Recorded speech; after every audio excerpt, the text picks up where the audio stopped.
I'm Tracy Bingaman. I'm a full-time working mom of 5 who got sick, burned out, quit my job, and now I teach women how to mom smarter, not harder. The pressures of modern motherhood are intense. You're a busy working mom juggling all the balls and living in fear of dropping the exact wrong one. Here you'll find the tools you've been searching for to confidently prioritize your life and optimize your ability to rock all the hats that you choose to wear. I'll show you how to break through your limiting beliefs so you'll have more time and more money than you know what to do with. Because even in the busiest seasons of life, you can grow to master your money, own your time, and be the mom with all the margin. This is Fulfilled as a Mom. Today on Fulfilled as a Mom, I want to address something that's been cropping up in conversations that I've been having in person, online, on the phone with my nearest and dearest friends. This feeling of being overwhelmed. Overwhelm in the Oxford English Dictionary is defined as bury or drown beneath a huge mass. What a heavy word. What a heavy feeling. What a common thing for working moms to be walking around carrying. The weight of the mental load of running a household, the stress of the schedule, the worries about your marriage, your job, your kiddos, these things can feel incredibly heavy. Honestly, even one of these things might feel heavy enough to overwhelm you completely, and then you add on more and more things. Motherhood is a setup for overwhelm. Seriously, there is nothing quite so heavy as the worries that come alongside the responsibility of having children. And it doesn't happen in a vacuum. It happens within the bounds of you being you being in a relationship, you working, you doing laundry and vacuuming, all the things. They don't pause just because children show up. In fact, having kiddos increases those ancillary duties as well. I can feel it in my bones. This is the year that you're going to stop saying you're going to get out of debt and actually freaking do it. You're striving to hit that next financial goal and working to make some room in your budget so that you can make it actually happen. What if I told you that I've got a dozen strategies that will help you save over $15,000 this year? Yep, 12 things to start doing or stop buying to put $15,000 back in your pocket and launch you towards your next money milestone. Click the link in the show notes to download your copy of the Money Saving Guide to kickstart your savings or knock that next debt off your list today. So this episode is going to be short, sweet, and packed with just a few effective strategies for you to employ if you are feeling overwhelmed. I know that you just pressed play on your commute to work from daycare to drop off, and you're already feeling like you have too much to do and not enough time to do it. So let's get to it. The first suggestion I have for you if you are feeling overwhelmed is to adjust your expectations. When I'm having these conversations about overwhelm, I hear moms asking questions like, how do I keep the house clean, feed everyone, go to bed on time, and work out while I have 3-month-old triplets and my husband is traveling for work? Hold the phone. Did you hear that? So many balls in the air. So many things going on at once. And if you, like most moms, are holding yourself to the Pinterest perfect standard of cleanliness in your home, the matching outfits and simultaneously sleeping triplets ideal situation you have in your head, and that you should be fitting back into your pre-pregnancy pants after you grew any number of humans and are now responsible for keeping them alive, make like Elsa and let it go. When you feel overwhelmed by the tasks that you have on your too full plate, ask yourself, am I holding myself to a standard that's realistic? Is this thing a priority during this season that I am in? If your standard is on par with reality and fits in your season, great. But if the standard that you have set wouldn't be feasible, even on a TV show where they have wardrobe and set design and everything is scripted, then it's time to reset your expectations. Remember that this is for a season and to save your sanity. So be thorough and ruthless with resetting your expectations. The things that really matter to you, keep those. The things that you are doing to maintain appearances or because you feel like society is telling you to do them, ditch those. Throw them right out the window, my friend. They aren't serving you and they are feeding into your overwhelm.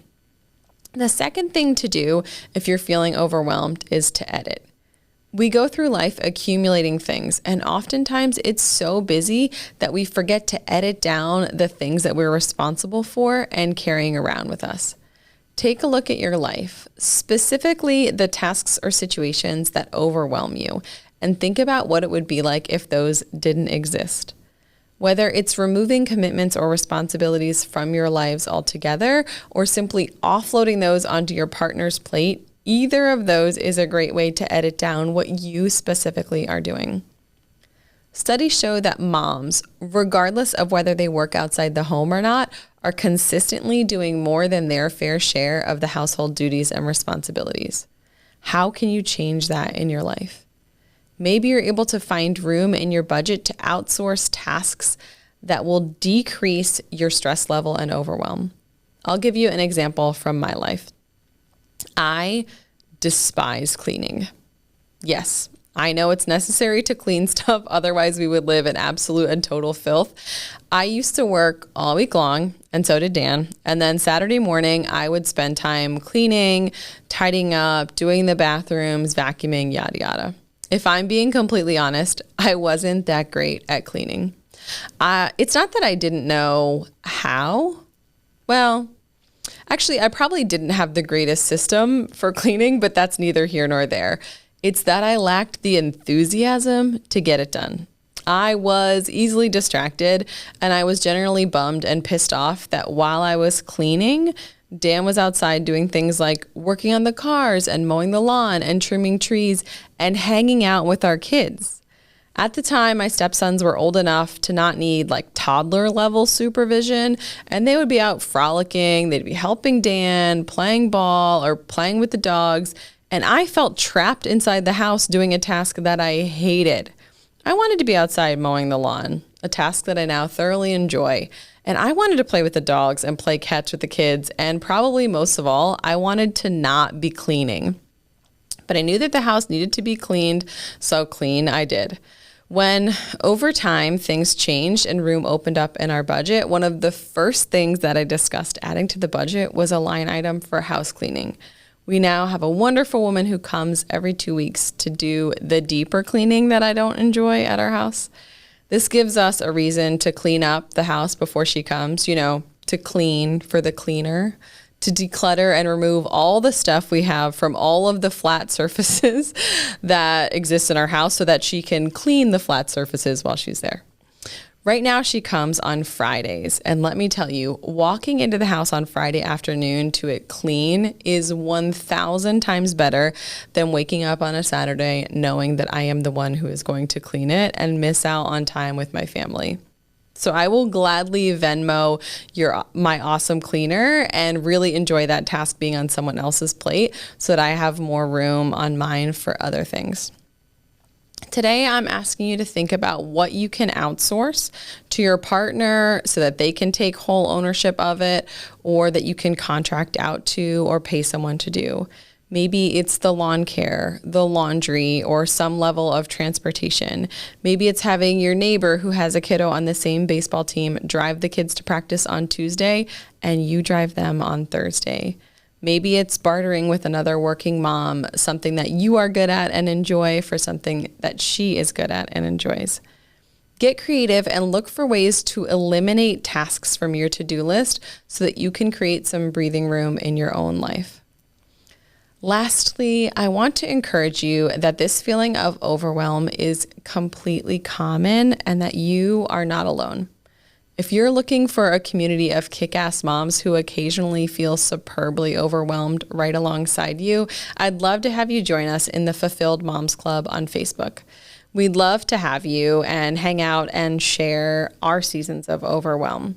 I am sitting in this season of overwhelm right along with you. In fact, I wrote this podcast episode this morning in preparation for recording today. I hustled the kids out the door and Dan to take them to daycare, and I hunkered down to prep this encouragement just for you. Would I have loved to have this episode written and polished a week or two ago? Sure. Did I have tons of other things going on? Yep. Did I choose to sit outside with a cold drink in my hand last night and watch my kids do homemade American Ninja Warrior courses instead of writing this podcast episode? You're damn right I did. And no one was injured, by the way. They were dirty and very sweaty, but no one broke any arms, which I thought was a very real possibility. So I tell you that because this life, it's a product of the choices that we make. And just because overwhelm is common, trending, and dare I say popular, it doesn't mean that you are going to feel this way forever. And it doesn't mean that you get no say whatsoever. Take a look at your expectations for yourself and those around you and see what adjustments can be made. Try to offload things, outsource things, and edit things from your life that completely aren't serving you. Keep showing up to fight another day and chart your course from overwhelm to fulfillment. Oh, and I wanted to ask you a quick favor. If this episode was helpful to you in any way, if you learned something, if you laughed a little, if you felt inspired or encouraged, and part of this fold of moms who are searching for a life full of fulfillment, head to iTunes and give this show 5 stars. Write a review, subscribe to the YouTube channel, share this episode with a friend on social media and tag me or text your girlfriend, share it with your local or virtual moms group. That is the best way to fight overwhelm, by sharing resources just like this. Thank you for taking the time to tune in today and for your consideration of leaving a review. I appreciate you. I will see you next time on Fulfilled as a Mom. I'm doing a victory dance right now because you did it. You took the time to tune in, to reach for a better life, and to take care of you. Did our time together go by way too fast for anyone else? Head to fulfilledAsAmom.com for show notes and all the discount codes from today's show. You now have the tools and knowledge to change your life. Go blaze your trail, take that step, make the shift, and do the work to create fulfillment in your life today.